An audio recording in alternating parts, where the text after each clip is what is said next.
Exercise 7.2 का सम number 5। ठीक है, इसमें कह रहे हैं कि रेशियो हमें पता करना है, जो कि एक लाइन है ए और बी की, ए से बी तक की एक लाइन है, उस पर एक पॉइंट ये है, एक पॉइंट ये है। ठीक है, एक तो हमें रेशियो फाइंड करना है, दूसरा हमें जो है इसका कोऑर्डिनेट फाइंड करना है। पॉइंट जो है कोऑर्डिनेट का पॉइंट जो डिवीज़न करता है इसको, वो हमें फाइंड करना है। ठीक है, तो चलिए करते हैं। देखिए, ऐसे सम जो होते हैं, मैंने इससे पहले भी एक सम करवाया था, उसमें भी लिखा था कि रेशियो फाइंड करना है, तो हमने जो है K1 लगाया था, K रेशियो 1 लगाया था। तो जैसे जिस भी सम में कहा जाता है कि रेशियो पता करें, तो उसमें हमने K रेशियो 1 लगा के सम सॉल्व करना होता है। ठीक है, तो चलिए पहले करते हैं, हम यहाँ तक का सम सॉल्व करते हैं पहले। तो सबसे पहले हमने क्या करना है, एक लाइन ड्रॉ कर लेनी है ए से बी तक की। ए का पॉइंट रख देना है और बी का पॉइंट रख देना है। ए का पॉइंट क्या है 1,5 है, बी का है -4,5 है, तो इनके हमने नेम रख देने हैं। इसका नाम जो है x1 है, इसका नाम जो है y1 है। ठीक है, और ये xy है, ये कहाँ से आए हैं देखिए मैं बताती हूँ। ये x एक्सिस है, यहाँ पे क्वेश्चन में है ना आपके x एक्सिस। ठीक है, ये x एक्सिस है, इसमें जो है x जो है वो क्या है, उसमें हमें पता नहीं है x की क्या वैल्यू है, और ये y जो है उसकी वैल्यू 0 है। ठीक है, अगर यहाँ पे आता y एक्सिस आता तो यहाँ पे क्या करते कि y का हम y लिखते और x जो है हम 0 लिखते। ठीक है, अगर ये चेंज हो जाता है तो हम इस तरह से कर सकते हैं, तो उसमें हम सिर्फ y ढूंढेंगे। ठीक है, तो चलिए करते हैं।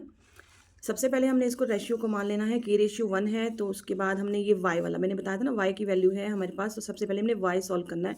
आपने x का ये जो फार्मूला है ये लिख के रख लेना है, लेकिन अभी पहले सॉल्व नहीं करना है, पहले हमने ये y वाला सॉल्व करना है। दो हमने पार्टीशन कर लेने हैं। तो y का जो है फार्मूला क्या लगाया है, m1 y2 plus m2 y1 है, m1 प्लस m2। अब इसमें देखिए m1 क्या है, ये m1 है, इनको हम m1 कहेंगे। ठीक है, सॉरी थोड़ा रॉन्ग हो गया, m1 कहेंगे, ये होगा m2 हो गया। ठीक है, ये m2 है। तो m1 क्या है, यहाँ पे देखिए m1 क्या है, k है यहाँ पे, और y2 क्या है, y2 देखिए y2, ये जो है y2 5 है, तो 5 हमने यहाँ पे लिखा, प्लस का प्लस लगाया। m2 क्या है 1 है, m2 ये देखिए 1 है, और y1 क्या है माइनस का 5 है, y1 क्या है माइनस का 5, ये हम लिख के रख लेते हैं ताकि हमें प्रॉब्लम ना आए। m1 प्लस m2 यानी कि k प्लस वन आ गया यहाँ पे। अब k जो है यहाँ पे k की मल्टीप्लाई 5 से करेंगे तो 5k आ जाएगा। प्लस का भी नहीं लगाएंगे क्योंकि यहाँ पे हमने देखना होता है कि कोई माइनस का तो नहीं है, ये माइनस का है तो यहाँ पे माइनस आएगा, और 1 की मल्टीप्लाई 5 से की तो 5 आ गया। k प्लस 1 जो है हमने यहाँ पे उतार लेना है। अब ये y की वैल्यू 0 जो है यहाँ तक आती रहेगी, उसके बाद 0 के नीचे हमने 1 लगा देना है और फिर इसकी क्रॉस मल्टीप्लाई कर देना है। ठीक है, 1 की मल्टीप्लाई इससे हुई तो 5k माइनस 5 यहाँ पे आ गया, और उसके बाद देखिए ये जो है कि ये k प्लस 1 जो भी है इसकी मल्टीप्लाई इससे 0 से की तो ये 0 आ गया। इक्वल टू का इक्वल टू लगाया, 0 लगाया यहाँ पे, और ये देखिए माइनस का 5 जो है इधर प्लस का 5 आ गया, ये 5k यहाँ पर आ जाएगा, इक्वल टू आ जाएगा, ये 5 इधर आ जाएगा, 5k आ जाएगा, इक्वल टू आ जाएगा, ये 5 यहाँ पे आ जाएगा, ये जो 5 है ना मल्टीप्लाई शो कर रहा है, ये इधर अपोन में आ जाएगा।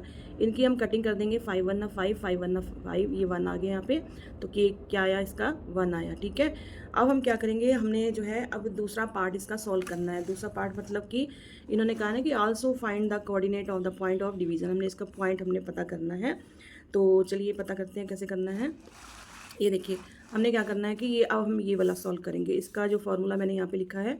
अब m1 कौन है, m1 जो है हमारा क्या है, अब देखिए इधर ध्यान से देखिए, m1 हमारा क्या निकल के आया है, ये देखिए k हमारा k था ना, m1 k था ना, लेकिन अब हम k नहीं लिखेंगे क्योंकि यहाँ पे हमारा 1 आ गया ना यहाँ पे। ठीक है, तो हम यहाँ पे 1 लिखेंगे। ओके, तो हमने यहाँ पे 1 लिखा है।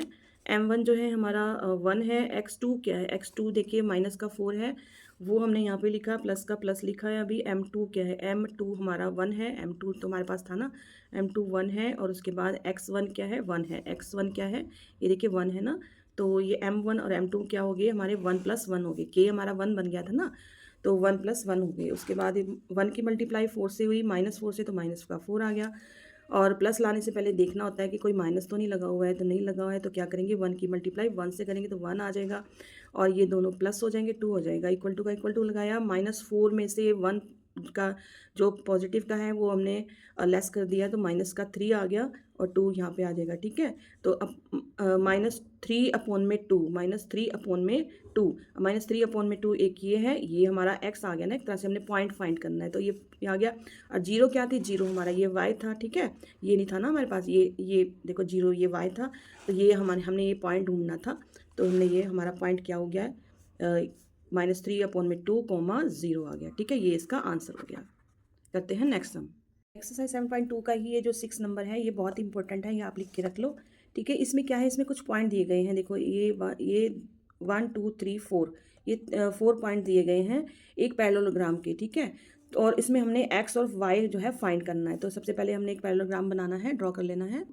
इस तरह से हमने ये एक पैरेललोग्राम जो है ड्रॉ कर लिया है। और आपको पता है कि जब ये पैरेललोग्राम होता है तो इसमें डायगोनल्स जो है वो बाइसेक्ट करते हैं, ठीक है।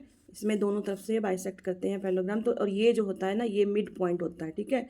और इसका नाम होता है जीरो, ठीक है। इसको हम जीरो मान लें या ओ मान लें। तो अभी हमने ओ मानना है इसको। तो चलिए करते हैं। पहले हमने इनके पॉइंट लिख देने हैं यहाँ पे, A B C D है। तो ए का क्या पॉइंट है, 1,2 है। बी जो है 4, y है। और सी जो है 3,5 है ये वाला। और डी जो है x,6 है। हमने जो है मतलब कि ऑर्डर के हिसाब से चलना होता है, जैसे A B C और ये डी, इस तरह से हमने इसको रख देने हैं। फिर उसके बाद जैसे कि हमने x और y फाइंड करना है, तो हमने पहले इसका डायगोनल्स देखा है। तो हमने इसका ना यहाँ पे लिख देना है कि डायगोनल्स ऑफ पैरेललोग्राम जो है बाइसेक्ट करते हैं ईच अदर। हमने यहाँ पे लिख भी देना है ओ जो है मिड पॉइंट है AD का, और यहाँ पे ओ जो है मिड पॉइंट है BC का, ठीक है। तो सबसे पहले हम AD वाला करेंगे और फिर उसके बाद BC वाला करेंगे। तो AD में जो है मिड पॉइंट अगर ढूंढना होता है तो ये फॉर्मूला लगता है x, अगर x का लगाएंगे तो x का लगेगा x = x1 + x2 अपॉन में 2 आएगा। इनके मिड पॉइंट निकालना है ना, हाफ निकालना है ना, जिस तरह से। तो 2 लगाएंगे यहाँ पे, ठीक है। और इसका ही y जो है इसी में y जो है y1 + y2 अपॉन में 2 आएगा, ठीक है। पहले हम ये निकालते हैं। तो ये निकालने के लिए सबसे पहले हमने क्या देखना है, ए और डी की वैल्यू देखनी होती है, ठीक है, एक तरह से, ठीक है। अब देखना ये x1 क्या है, हमारा 1 है। तो हमने यहाँ पे 1 लिखा है, प्लस का प्लस लगाया। x2 क्या है, x2 देखिए किसका देखेंगे, डी का देखेंगे, ठीक है। x2 जो है यहाँ पे देखेंगे तो कितना आया, x है। x2 क्या है, x है। तो हमने यहाँ पे x लिखा। अब इन x और 1 को हम प्लस कर नहीं सकते हैं, तो ये हम एज इट इज़ इसको छोड़ देंगे। उसके बाद y का देखेंगे तो y1 + y2 अपॉन में 2 है। तो y1 क्या है, y1 देखिए यहाँ पे क्या है, 2 है। यहाँ पे 2 लिखा, प्लस का प्लस लिखा। y2 क्या है, y2 है 6 है। y2 जो है 6 है, यहाँ पे लिखा, अपॉन में 2 लिखा। इन दोनों को प्लस कर दिया, 8 आया। इन दोनों की कटिंग कर दी, 2 1 2, 2 4 8 आया। तो यहाँ पे 4 आ गया, ठीक है। y क्या आ गया आपका, यहाँ पे 4 आ गया, ठीक है। अब इसका BC का देखेंगे। BC में देखना है कि सेम फार्मूला लगाएंगे मिड पॉइंट का। यहाँ पे x1 + x2 अपॉन में 2 आ जाएगा। x1 क्या है, x1 क्या है यहाँ पे, किसका, हम BC का देख रहे हैं ना। तो x1 क्या है, 4 है। यहाँ पे B का जो है 4 है, 4 लिखा, प्लस का प्लस लिखा। और x2 कितना है, x2 इधर जाइए, C में जाइए, x2 जो है आपका 3 है। तो यहाँ में हमने यहाँ पे 3 लिखा, ठीक है। 2 लगाया यहाँ पे, उसके बाद इन दोनों को प्लस कर दिया, 7 आया, 7 अपॉन में 2 आया। इनकी कटिंग नहीं हो गई, चलिए y करते हैं। तो y में हमने क्या करना है, y1 + y2 अपॉन में 2 है। तो y1 क्या है, y1 क्या है, इसमें y1 है हमारा, ओनली y है, ठीक है, ओनली y है। जैसे इसमें x था ना, इसमें y है, तो यहाँ पे हमने y लिखना, प्लस लिखना है। और y2 क्या है, हमने y2 इधर देखना है, C का y2 है 5 है, ओके। तो 5 हमने यहाँ पे लिख दिया। और इसके बाद ये क्या हुआ कि इनकी भी कोई सोल्यूशन नहीं होगा, y में +5 नहीं होगा। तो आगे करते हैं, इसका क्या करेंगे, इसको सॉल्व करने के लिए। इसको सॉल्व करने के लिए क्या करेंगे, पहले हमने x की जो वैल्यू निकली थी ना, वो हमने लेनी है। x की पहली वैल्यू क्या निकली थी, x की फर्स्ट वैल्यू हमारी अभी क्या निकली थी, 1 + x निकला था अपॉन में 2, ये आंसर आया था अभी। और x में ही हमारा जो सेकंड था वो था 7 अपॉन में 2 था। हम इन दोनों को यहाँ पे ले आएंगे। और y में क्या था, y की वैल्यू क्या थी, 4 थी। हमने 4 लगाया, = लगाया। फिर ये जो y है इसका भी हमने सेम टू सेम यहाँ पे ले आए हैं। 4 के नीचे जो है हमने 1 लगा दिया है। अभी पहले हमने इसको सॉल्व करना है, इसको सॉल्व करिए। इसमें क्या करना है, देखिए = का = लगाया, और ये 2 से 2 ये जो है कैंसिल हो जाएगा, और बचेगा क्या आपका, 1 + x, और ये 7 आ जाएगा = में। तो हमने सेम इसको यहाँ पे उतार लेना है। ये x यहाँ पे आ गया, 7 यहाँ पे आ गया। ये जो है प्लस का 1 जो है माइनस का आ जाएगा। तो x कितना आ जाएगा, उन्होंने x और y ढूंढने के लिए कहा है ना, तो x कितना आ जाएगा, 6 आएगा, इसका ये आंसर है। और y में देखिए, y में क्या है, 4/1 है, = है, y + 5 है। तो हमने क्या करना है, इसकी क्रॉस मल्टीप्लाई कर देनी है। इसकी मल्टीप्लाई 1 से की तो y + 5 आएगा, और 4 की मल्टीप्लाई 2 से की तो 8 आ जाएगा, 4 2 8 आ गया, ठीक है। अब ये y जो है यहाँ पे ले आएंगे, = का = ले आएंगे। और उसके बाद ये देखिए यहाँ पे क्या करना है कि 8 जो है, ये प्लस का 5 जो है ना यहाँ पे आ गया, प्लस का 5 जो है यहाँ पे आ गया। और कितना आया इसका, 8 में से 5 माइनस किया, 3 आया। y की वैल्यू क्या निकल के आ गई है आपकी, 3 आ गई। तो ये आपका आंसर हो गया, यानी कि x और y, ये x है 6 है, और जो है y क्या है 3 है। Okay, thank you so much for watching my video. मिलते हैं नेक्स्ट वीडियो में। ये बहुत ही इंपॉर्टेंट सम है, इसको आप रिवाइज कर लेना, ठीक है।